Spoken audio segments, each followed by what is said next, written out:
jadi kamu baru datang. Saya sudah 10 bulan. Oh, sudah 10 bulan. Ya. Tapi waktu datang itu diketahui nggak data ganda atau? Oh, oke. Terus pas kita ganti KTP itu dari Finger mungkin. Itu saya itu dipanggil 3 hari setelah 3 hari setelah buat KTP itu saya ditelepon suruh ke mana itu ke Songsoy ke imigrasi. Terus saya bilang bilang majikan dulu, aku bilang kayak gitu. Terus saya telepon majikan, memang mana ada Songsoy ada imigrasi, ada. Saya emang suruh ke situ pas buat KTP, nggak tahu ada masalah apa. Terus majikanku minta nomornya yang di imigrasi. Kan imigrasi tetap nggak ngasih tahu apa masalahnya gitu ya. Terus akhirnya majikan itu telepon ke agen minta tanya gitu kenapa ada masalah apa, tetap nggak kasih tahu. Terus akhirnya besoknya saya kasih itu ternyata baru diketahui data ganda.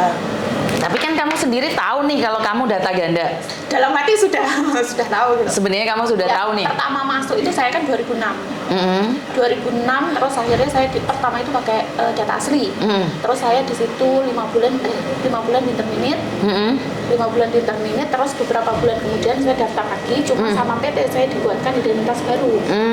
Itu katanya buat memperlancar ya, waktu itu kan kita nggak tahu ya memang ya.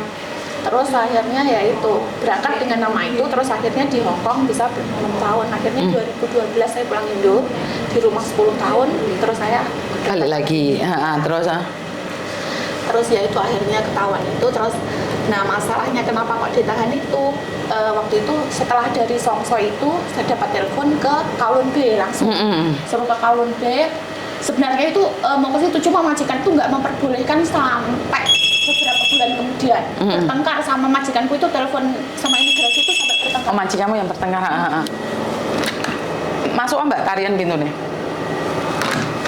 Terus akhirnya nggak bolehin gitu loh akhirnya ya, karena ya ini sangat penting gitu lah, agen juga ngasih tahu ini penting, akhirnya diperbolehin ke Kowloon B. Terus di situ ya ditanya, ya disodorkan 2 identitas. Ya saya belajar dari YouTube-nya Miss Yuni apa yang harus dijawab apa gitu.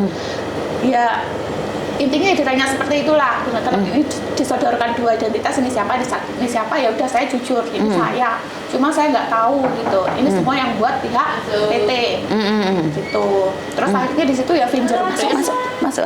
Terus di situ terakhir itu fingerprint, foto. Terus akhirnya itu dokumen saya kan ditahan. Kenapa ditahan itu permasalahannya gini, majikan tidak memperbolehkan, dia telepon sendiri ke pihak imigrasi, tidak memperbolehkan saya bayar posek. Bayar apa? Posek. Denda. Majikan tidak memperbolehkan membayar denda. Terus seharusnya saya itu kan tiap bulan ya Miss ya dapat apa itu kertas kuning. Tidak diperbolehkan juga saya tiap bulan ke situ. Sama majikan. Terus? Lah, saya kan juga sendiri nggak tahu alasannya majikan kenapa, karena repot nggak ada yang jaga anak-anak, saya kan jobnya jaga anak. Sebenarnya bisa aja karena ada neneknya gitu kan, cuma majikan itu alasannya ke imigrasi seperti itu. Jadi sampai saat ini itu bulan 12 ya Miss, saya Kowloon B sampai bulan ini itu dokumen saya masih ditahan. Terus kenapa maksudnya sampai kapan gitu loh kira-kira ya. Dan kamu nggak pernah datang ke Kowloon B? Belum ada panggilan. Ini kasus pertama bagi saya ya, karena biasanya majikan tuh kooperatif dengan imigrasi. Terus kemarin itu pas waktu gajian itu saya tanya, ini gimana? Kok saya belum dapat telepon? Kamu udah dapat telepon belum? Saya tanya majikan, dia bilang nggak tahu ya, saya juga belum dapat telepon dari imigrasi. Masalahnya majikan tidak memperbolehkan langsung telepon saya, harus melalui majikan dulu kalau memang imigrasi itu ada perlu gitu loh Miss. Oke. Jadinya tuh biar majikan tahu apa-apa gitu loh maksudnya. Itu saya bilang nggak ada, dia bilang gitu lah. Terus gimana? Nggak tahu, kalau menurut aku mending kamu nggak usah telepon ke imigrasi, nggak usah tanya, daripada nanti dipermasalahkan kamu langsung dikeluarkan dari Hong Kong, nggak boleh kerja lagi lah. Itu makanya itu saya kan habis bingung gitu loh, harus gimana gitu loh. Apa saya harus nunggu sampai imigrasi ngasih kabar? Setiap ada surat yang datang dari imigrasi, majikan itu nggak pernah ngeliatin saya. Cuma pas saya ngemas di kamarnya itu, terakhir itu saya tuh dapat pemberitahuan dari imigrasi Songsoy bahwa kasus saya dipindahkan ke Fotan gitu loh. Ini. Majikanmu tapi baik? Ya alhamdulillah baik, karena dia takut saya itu. Masalahnya setiap dia ngejar pembantu itu nggak pernah ada yang finish. Oke. Ya beruntung lah berarti kalau majikanmu baik, yang penting adalah majikanmu baik gitu aja. Karena imigrasi itu nggak pernah nahan dokumen. Iya itu. Apa mungkin karena saya majikan nggak membayar bosek, saya nggak bayar bosek, terus nggak bayar denda itu, terus majikan nggak mau saya harus lapor kartu kuning itu tiap bulan, terus sebagai jaminan mungkin ya dokumen itu ya. Have the access the proof.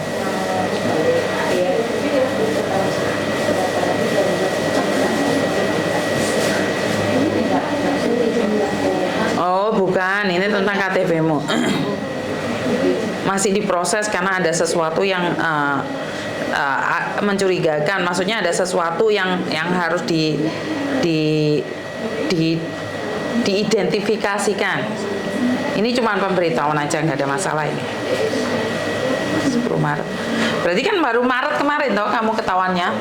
Enggak, ketahuannya itu saya masuk ke sini bulan 10. Loh, makanya aku nanya nih, kamu ketahuannya bikin KTP atau ketahuannya waktu kamu masuk Hongkong data gandamu tuh? Bikin KTP. Nah, iya, bikin KTP-nya kan Maret toh? Maret enggak. Bikin KTP-nya itu dua minggu setelah saya datang. Oh, oke, tapi surat itu Maret baru nyampe. Iya, Maret baru nyampe. Kamu dipanggil suruh ke Kowloon Bay kapan? Ke Votan kapan? Belum ada panggilan ke Votan. Lah kamu katanya pertama kali disuruh ke Votan.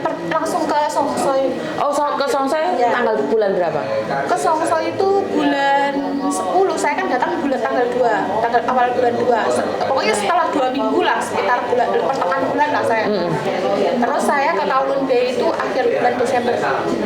Oh, Desember. Berarti kita ngitungnya dari Kowloon Bay, Desember, Januari, Februari, Maret, April, Mei, Juni, Juli. Yo masih baru loh, kamu masih 8 bulan, 7 bulanan mah.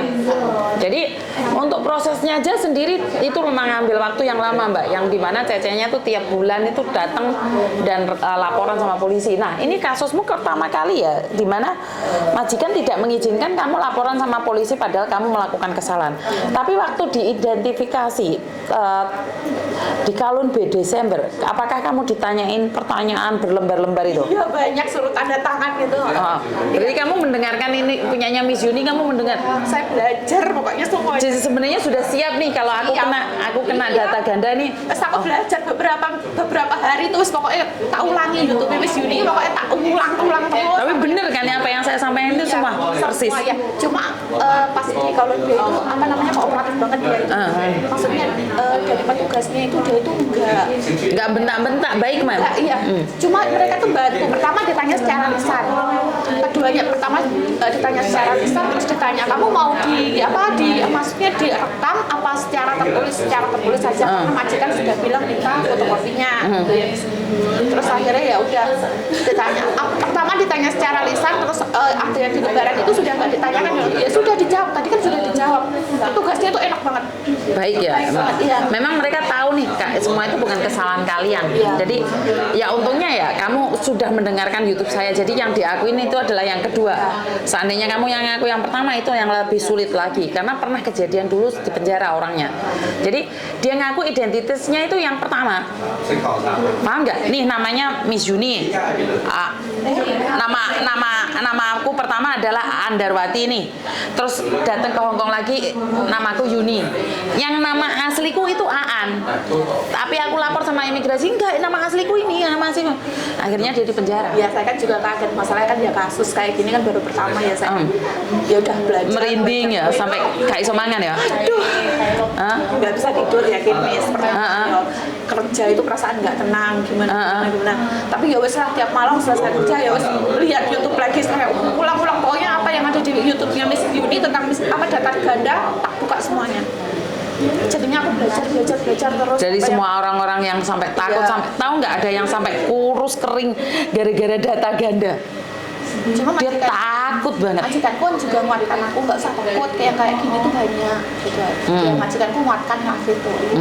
Oh ya udah ya aku bilang kayak gitu. Karena majikanmu tidak mau kamu tertulis di sana padahal sama aja.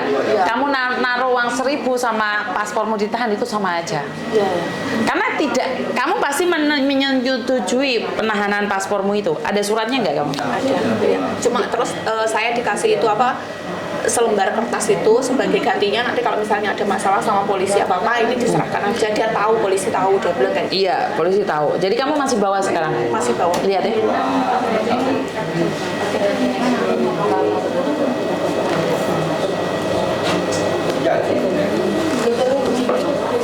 yang aku itu sampai kira-kira sampai kapan gitu loh ya, maksudnya majikanku tuh bilang ya nggak apa-apa data kamu di sana lebih aman, dia bilang kayak gitu. 1 tahun sampai 1,5 tahun. Kalau yang biasa sih kalau selalu laporan itu 8 bulan sampai 1 tahun. Tapi yang nggak mau itu biasanya 1 tahun sampai 1,5 tahun. Benar, harus tak carikan. Ini menurut pengalaman ya, nggak tahu kamu yang cepat yang mana ya.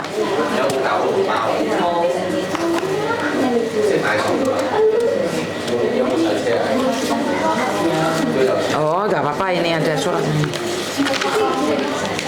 Cuma majikan saya itu kan memang takut kalau saya tanya itu kan nanti imigrasi mempermasalahkan gitu loh, terus saya dikeluarkan dari Hongkong gitu. Nggak ada hubungan. Masalahnya majikan saya itu setiap dia ngecek pembantu nggak ada yang finish.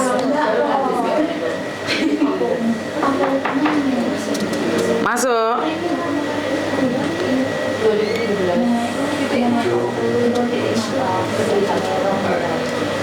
Masuk Mbak, masuk. Josan masuk. Oh berarti kamu nggak ada masalah sih. Masuk aja Mbak, langsung masuk wes. Nah. Yo nggak ada masalah sih, cuman 1 tahun, perkiraan 1 tahunan loh. Justru nggak apa-apa loh, nggak usah nanyain. Yang penting majikanmu baik itu aja sih. Makanya saya kan cuma tanya maksudnya sampai begitu ya, sebenarnya kalau di imigrasi nggak apa-apa lebih majikanku juga bilang nggak apa-apa lebih aman, kamu kan nggak bakal pinjam uang ya enggak lah.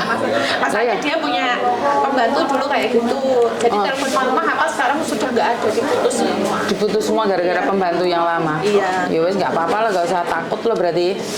Berarti nggak masalah ya? Nggak masalah. Tunggu mungkin bakalnya nggak maksudnya nggak ada panggilan ke Wancai atau kemana lagi gitu. Kan nggak perlu ke Wancai sama Mbak. Oh kalau sudah ke Kolon Nggak perlu. Ntar kan ngalgau kok terus sidang. Itu aja. disatin. Ngalgau kok terus sidang. Itu aja. Itu berarti perlu fingerprint sama foto lagi mungkin di situ. Fingerprint kan kamu sudah di Kalun B, enggak? Enggak. Berarti sudah nggak lagi. Enggak lagi, kamu cuman biasanya lapor, habis itu setelah lapor kamu dibawa di Ngautauko, ambil data untuk cari lawyernya disiapkan pemerintah, bilang aja nggak punya lawyer, mereka yang punya lawyer, terus habis itu kesatin di sidang putus selesai loh, dibalikin semua datamu.